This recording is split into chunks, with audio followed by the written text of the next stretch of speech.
Que la bénédiction de Dieu le Père, l'amour de Dieu le Fils et la consolation de Dieu le Saint-Esprit soient avec vous et toute votre famille. Que la paix qui surpasse toute intelligence inonde votre foyer en cet instant précis. Je vous invite à ouvrir votre cœur et à apaiser votre âme. Car nous entrons dans un lieu sacré et dans un temps mis à part.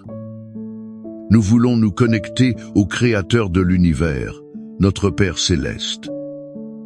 Imaginez maintenant qu'un manteau de paix, tissé de fils de lumière divine, se dépose sur vos épaules. Il se dépose aussi sur votre maison et sur chaque membre de votre famille. Cela est vrai où qu'il se trouve actuellement. C'est le manteau de la présence de Dieu qui nous enveloppe et nous protège. Recevez sur votre vie et votre maison le sceau de la protection divine.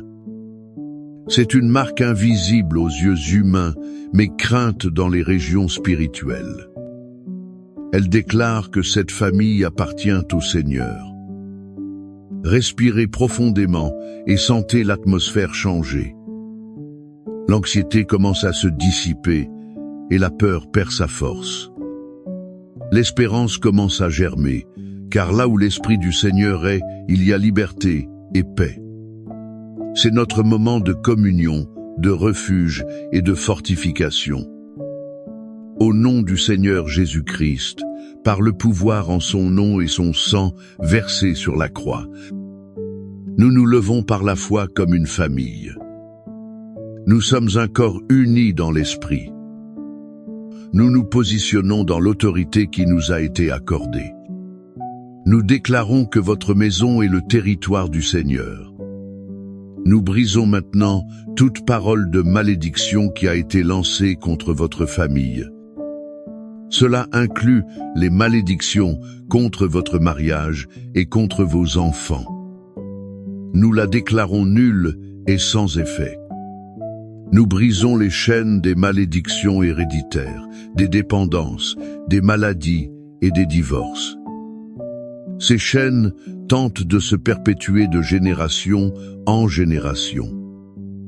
Par le pouvoir du sang de Jésus, nous déclarons la fin de ces cycles de douleur. Nous brisons toute forteresse de l'ennemi érigée dans l'esprit de vos êtres chers. Nous détruisons tout mensonge qui génère la confusion. Nous écrasons toute semence de discorde et d'amertume. Nous ordonnons que l'esprit de division, de discorde, de rébellion et de désaccord quitte votre maison maintenant. Nous le faisons au nom de Jésus. Nous réprimandons toute attaque de l'adversaire contre les finances de votre famille. Nous le faisons contre la santé de vos enfants et l'harmonie de votre foyer. Nous déclarons que les portes de votre maison sont gardées par de puissants anges. Aucune arme forgée contre vous ne prospérera. Nous déclarons la victoire de Christ sur tous les domaines de votre vie. Nous couvrons chaque membre de votre famille avec le sang de l'agneau. Cela va du sommet de la tête à la plante des pieds. Que ce sang soit un signe de protection, de rédemption et de paix. Nous déclarons que votre foyer est un oasis de paix, un refuge sûr. C'est une maison de bénédiction, pour la gloire de Dieu le Père. Maintenant, je veux que vous apaisiez votre cœur. Permettez-moi de vous emmener dans l'une des histoires les plus belles et profondes jamais contées. C'est une histoire qui reflète le cœur de notre Père céleste pour notre famille. C'est l'histoire trouvée dans l'Évangile de Luc, chapitre 15. Elle est connue comme la parabole du Fils prodigue. Mais je préfère l'appeler la parabole du Père aimant. Il y avait un père qui avait 2 fils. Le plus jeune, par impatience et égoïsme, est allé voir son père et a dit « Père, je veux ma part de l'héritage. » Imaginez la douleur dans le cœur de ce père. L'héritage n'est reçu qu'après la mort. Ce que ce fils disait, en substance, était « Père, pour moi, tu es déjà mort. Je veux juste ce qui m'appartient. » Même le cœur brisé, le père, dans un acte d'amour inexplicable, a partagé ses biens. Il a donné sa part au fils. Le jeune homme a tout rassemblé et est parti pour un pays lointain. Là-bas, loin des yeux et des valeurs de son père, il a tout gaspillé. Il a vécu de manière irresponsable et pécheresse. Quand l'argent est épuisé, une grande famine s'abat sur le pays. Il commence alors à manquer de tout. Il atteint le point le plus bas qu'un juif puisse imaginer. Il va travailler à garder des porcs et désirait manger la nourriture des porcs. Mais personne ne lui donnait rien. Ressentez un instant la solitude, le vide et le désespoir de ce jeune homme. L'odeur de la boue, l'estomac vide et le cœur rempli de regrets. C'est dans ce lieu de brisement total que la Bible dit qu'il revint à lui-même. Il se souvint de la maison de son père. Il se rappela que même les serviteurs de son père avaient du pain en abondance. Pendant ce temps, lui mourait de faim. Il prend alors une décision. Je retournerai vers mon père et lui dirai, « Père, j'ai péché contre le ciel et contre toi. Je ne suis plus digne d'être appelé ton fils. Traite-moi comme l'un de tes serviteurs. » Pendant ce temps, que faisait le père? L'histoire nous fait comprendre que chaque jour, ce père montait au point le plus élevé de sa propriété. Il regardait la route, attendant, désirant le retour de son fils. Son cœur était plein de nostalgie. Il n'avait pas abandonné. Son amour était plus grand que la rébellion du fils. Alors un jour, il voit une silhouette au loin, boitant et sale. Elle est méconnaissable pour beaucoup, mais pas pour lui. La Bible dit quelque chose de puissant. Alors qu'il était encore loin, son père le vit. Plein de compassion, il courut vers son fils, l'embrassa et le serra. Le père accourut. Dans cette culture, un homme âgé ne courait pas. C'était un acte qui blessait sa dignité. Mais l'amour de ce père était si grand qu'il ne se souciait pas de sa dignité. Il voulait seulement retrouver son fils. Le fils commence son discours répété, mais le père l'interrompt. Il ne voulait pas d'excuses, il voulait son fils. Il crie au serviteur, « Apportez la meilleure robe, un anneau pour le doigt et des sandales pour les pieds. Amenez le veau gras et tuez-le. Faisons la fête et célébrons, car mon fils était mort et il est revenu à la vie. Il était perdu et a été retrouvé. » De cette histoire si riche, nous tirons des leçons qui sont des baumes pour nos familles aujourd'hui. La première et la plus puissante leçon est celle-ci. L'amour de Dieu pour votre famille est inconditionnel et inlassable. Peu êtes-vous un père ou une mère le cœur brisé par un enfant. Cet enfant s'est égaré et a choisi un chemin de douleur. Peu être la communication hâtée, elle était coupée. Peu y a-t-il un abîme de ressentiment entre vous. Écoutez le cœur de Dieu pour vous aujourd'hui. Il n'a pas abandonné votre enfant. Comme ce père attendait sur la route, Dieu est les bras ouverts. Il attend le retour. Son amour est plus grand que toute erreur et que toute distance. Ne perdez pas espoir. Continuez à prier, à aimer. Continuez à être ce phare d'amour qui montre le chemin du retour à la maison. La deuxième leçon est qu'il y a toujours un chemin de retour. À vous qui m'écoutez et vous sentez comme le fils prodigue. Vous vous êtes éloigné de la famille et de Dieu. Vous vivez dans une terre lointaine de honte ou de regret. Sachez que le chemin du retour est ouvert. Peu importe à quel point vous êtes tombé. Peu importe à quel point vous vous sentez sale. Le Père vous attend. Il n'a pas une verge à la main pour vous punir. Il est les bras ouverts pour vous accueillir. Votre véritable identité ne réside pas dans vos erreurs. Elle est dans le fait que vous êtes un enfant aimé. Pourquoi ne pas décider de revenir à vous-même aujourd'hui? Commencez le voyage de retour à la maison. La troisième leçon vitale concerne le pouvoir de la restauration par le pardon et la célébration. Le Père n'a pas seulement pardonné. Il a restauré l'identité de son Fils avec la robe, l'anneau et les sandales. Il a aussi célébré son retour. Combien de fois dans nos familles pardonnons-nous, mais ne célébrons-nous pas la réconciliation? Nous gardons un petit ressentiment, une méfiance. Dieu nous appelle à un pardon qui restaure et qui célèbre l'unité. Y a-t-il quelqu'un dans votre famille que vous devez vraiment pardonner aujourd'hui? Un conjoint, un frère, vos parents? N'est-il pas temps de tuer le veau gras de la célébration? Restaurez la joie dans votre foyer. C'est avec cette image du Père aimant, protecteur et pourvoyeur que nous nous tournons vers les Saintes Écritures.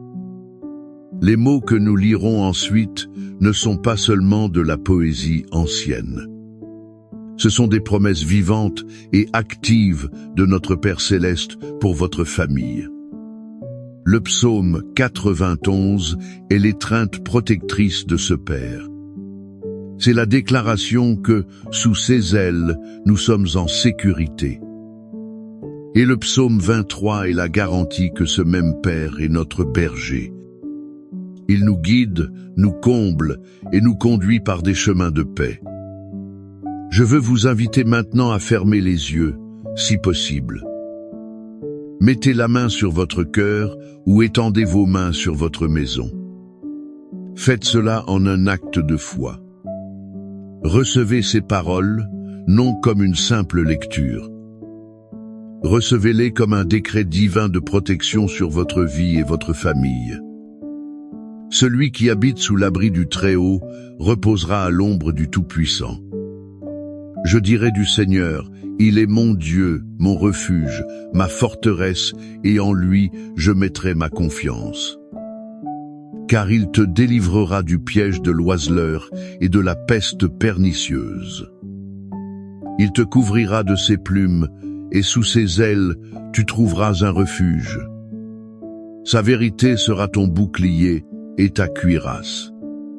Tu n'auras pas peur des terreurs de la nuit, ni de la flèche qui vole de jour, ni de la peste qui marche dans l'obscurité, ni de la destruction qui ravage à midi. 1000 tomberont à ton côté et 10 000 à ta droite. Mais cela ne t'atteindra pas. De tes yeux seulement tu regarderas et tu verras la rétribution des méchants. Car toi, ô Éternel, tu es mon refuge. Tu as fait du Très-Haut ta demeure. Aucun mal ne t'arrivera et aucune plaie n'approchera de ta tente. Car il donnera ordre à ses anges à ton sujet pour te garder dans toutes tes voies. Ils te porteront sur leurs mains afin que ton pied ne heurte pas de pierre. Tu marcheras sur le lion et la vipère. Tu fouleras aux pieds le lionceau et le serpent. Parce qu'il m'aime avec tant de ferveur, je le délivrerai aussi. Je le mettrai en lieu sûr, car il connaît mon nom. Il m'invoquera et je lui répondrai. Je serai avec lui dans la détresse. Je le délivrerai et le glorifierai. Je le rassasierai de longs jours et je lui ferai voir mon salut. Père bien-aimé, notre Dieu est notre refuge. nous nous approchons de toi en nous basant sur tes promesses. Nous nous approchons aussi sur la révélation de ton cœur de Père. Nous te remercions, car le Seigneur est un Dieu qui voit, qui attend et qui court à notre rencontre. Et maintenant, ô Père, nous élevons à toi chaque famille connectée à cette prière. Nous prions spécifiquement pour ces pères et mères qui pleurent leurs enfants prodigues. Père, où que soient ces fils et ces filles, que ton Saint-Esprit les visite maintenant. Qu'ils reviennent à eux-mêmes. Que le souvenir de l'amour et de la sécurité du foyer inonde leurs esprits. Brise le pouvoir de la tromperie et de la dépendance sur leur vie. Crée en eux un désir irrésistible de rentrer chez eux et de revenir à toi. Nous déclarons que les liens d'amour familial sont plus forts que les chaînes du monde. Seigneur, nous prions pour les mariages en crise. La distance et la froideur s'y sont installées. Souffle de vie sur ces relations. Restaure la communication, la tendresse et le pardon. Que le mari et la femme puissent se voir comme le Seigneur les voit. Que l'amour qui les a unis un jour soit ravivé d'un feu nouveau et plus fort. Nous clamons pour la réconciliation entre parents et enfants, entre frères et sœurs. Là où l'amertume et le silence ont créé des murs. Fais fondre les cœurs endurcis, ô Dieu. Donne l'humilité pour demander pardon et la grâce pour pardonner. Que ta paix, qui est le lien parfait, unisse de nouveau les cœurs qui ont été séparés. Conformément à la promesse de ton psaume 23. Nous déclarons que le Seigneur est le berger de chaque famille ici représentée, et rien ne leur manquera. Nous réprimandons l'esprit de misère et d'endettement. Ouvre les fenêtres des cieux, Seigneur, et déverse ta provision sur chaque foyer. Pourvois à tous les besoins financiers et matériels. Qu'il y ait abondance, afin qu'ils puissent être une bénédiction pour d'autres.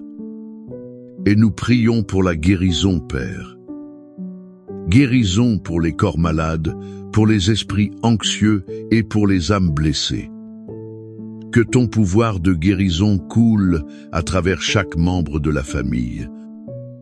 Qu'il apporte santé, force et plénitude. Je vous invite maintenant à interagir par la foi. Écrivez dans les commentaires le nom de votre famille. Écrivez aussi le nom de l'être cher qui a besoin d'un miracle. En faisant cela, vous libérez votre foi et vous vous unissez à cette chaîne de prière. Nous sommes d'accord par la foi pour la restauration complète de votre foyer. Que le Seigneur vous bénisse et vous garde. Que le Seigneur fasse luire sa face sur vous et ait compassion de vous. Que le Seigneur lève sa face sur vous et vous donne la paix. Que votre maison soit pour toujours un lieu d'habitation de Dieu. Qu'elle soit un sanctuaire d'amour et un port sûr d'espérance. Allez en paix, vivez en victoire. Sachez que le Père d'amour ne quitte jamais des yeux votre famille et vous. Sa fidélité est votre bouclier. Son amour est votre demeure éternelle. Amen.